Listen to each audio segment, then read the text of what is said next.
Hello everyone, welcome back to Crown My Run, and it was another stormy weekend just gone. After 2 races this year in the last few months being called off because of storms, it was a real challenge this week when Storm Darragh rolled through to find a parkrun that was actually going ahead. And I'd actually gone west out of London towards the red weather warning with a 90-mile-an-hour winds forecast, and was situated in this red circle here just to the east of where the red weather warning was over Wales, but still with 70-mile-an-hour winds forecast. And despite all of these parkruns that you can see highlighted here, they were just falling like flies. They were cancellations after cancellation. The one that we were trying to go to on the morning cancelled in the morning. There was 2 or 3 that cancelled on the morning. And the only one that we could find that was open in this whole vicinity was Stratford Upon-Avon Parkrun. Let's go see whether or not the race directors made the right decision. Off we go. The start sign on the right there has seen better days, but look,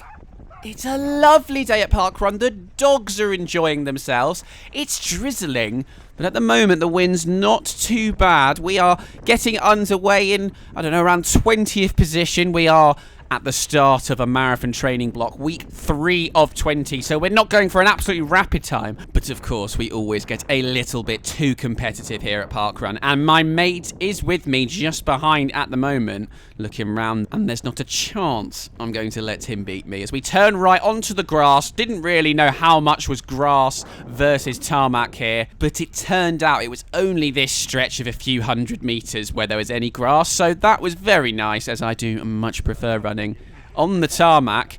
Oh, what's this? Oh, here he is. This is Alex coming through here, a 1946 park runner. And as he came past, he was a little bit cheeky in saying that this is the only part of the course where he'll be able to overtake me, which tasted absolutely fantastic. I'm not sure exactly what his prowess is on the grassy turf. I'd quite like to do a race against him fully on grass and smash him by about 5 minutes to put him in his place. But for now, I'm just sat behind him, back on the lovely tarmac, the only surface that I've got any skills on apparently, chilling behind Alex. And our pace is really not very quick. It's about 5 minutes per kilometre that you can see in the top left. Alex had been telling me that he might be maybe going for another sub-20, or at least in the 20s, but this isn't going to cut it. But I'm just going to sit here for now and let him do what he wants, so he can't say that I've gone out too quick and killed him. A few gusts were whipping around, but it wasn't anything excessive than just a normal wintry day. Thanking the marshals as always. And, I mean, the course conditions are in pretty good condition as well. There wasn't any major flooding anywhere that I had to jump over. I think there might be one puddle around 1.5k maybe that was a little bit difficult to get through. But look, there's a lovely lake on the left. I think this actually floods quite a lot. So it was interesting because this parkrun was called off 2 weeks before from Storm Bert, because this whole bit flooded, and most of the other parkruns in the area were able to go on in Storm Bert, but in Storm Darragh it just wasn't possible for them. Perhaps here he's just sheltered from the worst winds for whatever reason. It might just be to the lee of some high ground protecting it, but we are very grateful for that, and very grateful for the parkrun volunteers for making sure we got a nice video out this week for you, because otherwise it would have been 2 whole weeks without a video, and there may have been a few tears shed. Moving towards 1 kilometre here, and the winds were quite brisk, but we were still ploughing on nicely. Alex had actually finally picked that speed up. 4 minutes 3 seconds per kilometre now, making a few little overtakes is Alex. Looks like he might be trying to break me as we dip into the 3s. This is more like it, Alex. I want a nice little sub-20 from you, because I think you might be a one-hit wonder. And there is the first kilometre split, a 4 minutes 19. That's a long way away from a sub-20, but we have picked the pace up now, so we will see what that second kilometre is going to be.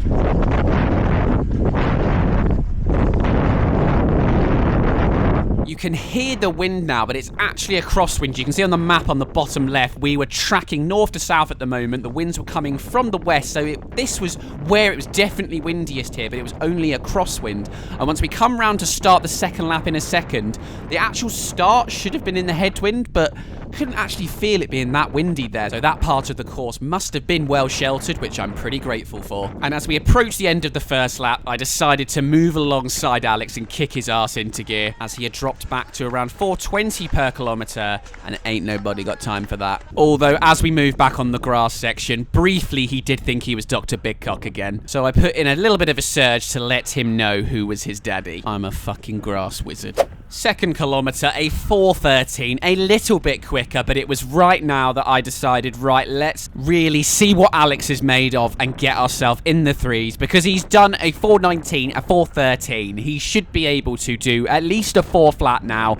Probably a little bit quicker. I want to make him squeal. I have unfortunately left myself in a little bit of no man's land. I get an overtake done there, but there is no one for a good distance. So if I want to get some overtakes by the end, I'm going to have to start working pretty hard. And just before halfway, I'm in the threes now, and I'm hoping Alex is coming along with me, but I'm not going to look around, as it's not far until we sort of turn around on ourselves, and I'll be able to see him anyway. Thank you. Good evening, 346 per kilometre. And it's taken me 500 meters or so to get up close to the next guy, and there's a few more just ahead. Definitely a strong effort though. 171 heart rate now, going at 345 per kilometer. And in a second, I'm just going to have a look to see where Alex is. And he was most certainly not anywhere near me. I couldn't spot him at all initially, but eventually saw him probably at least 70, 80, 90 meters behind me. He had well and truly died. And as we look across the right now, he is located just under the 40-meter elevation sign on the top right of the screen. So farewell, Alex. It was a real pleasure running alongside you for a few K, and I will now refer to you as the Passion Wimp. But what can I do from here? Let's see how many people I can get past in the next 2K. Numero uno. There's the third kilometre, a 3:54. And honestly, I did not feel particularly marvellous, but I wanted to get as many people as possible to make a bit of good content for you guys.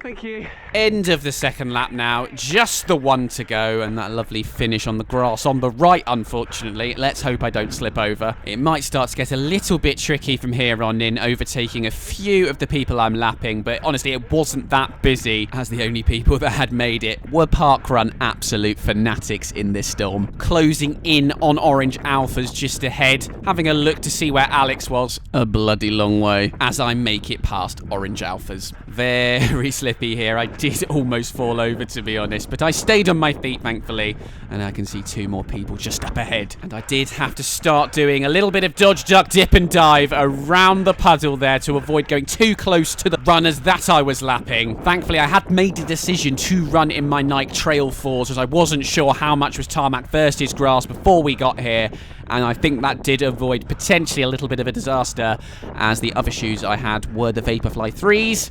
Definitely could have ended up on my arse. And the fourth kilometre was only a 4-minute 3 seconds. It had begun to hurt a lot more than I would like, only doing a 4-minute 3 seconds. And I was going to have to shift it up a gear if I was going to make any more overtakes. I wasn't really gaining too much. And here are some bloody swans crossing that I had to avoid there as well.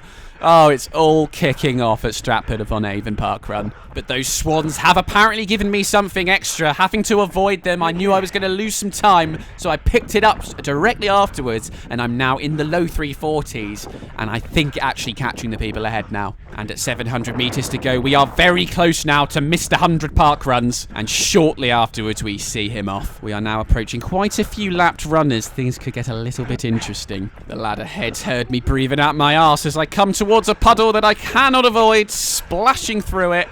The girl behind wanted nothing to do with that. Very sorry if I splashed you. And we are about to turn right for the final time. We are in the finishing stretch. Single file at the moment, unless I want to go on the grass, so no chance of an overtake here. But honestly, I didn't feel particularly brilliant. The guy actually, I felt like he was probably saying, come on, come through, mate. But I didn't have a lot left. I was pretty buggered, to be honest.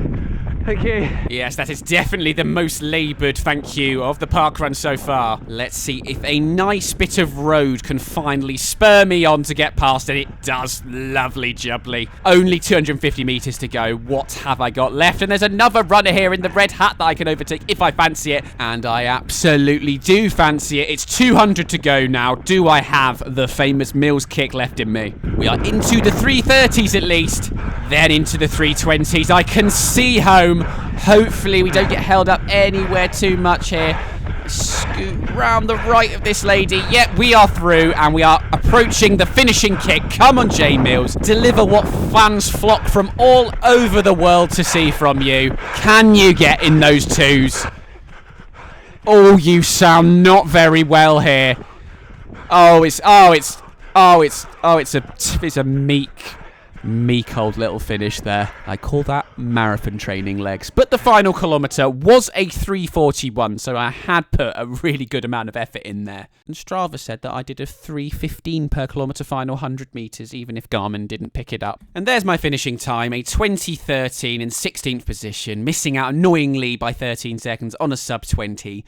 Should have pied Alex off earlier. Alex coming home a minute and 30 behind me in a 21:43. He's going to be looking for redemption very soon, I'm sure. So thank you very much for watching, everyone. We will be back on Sunday after I attend Battersea Parkrun for the first time. Probably the quickest parkrun in London, providing Storm Egbert doesn't come and fuck us.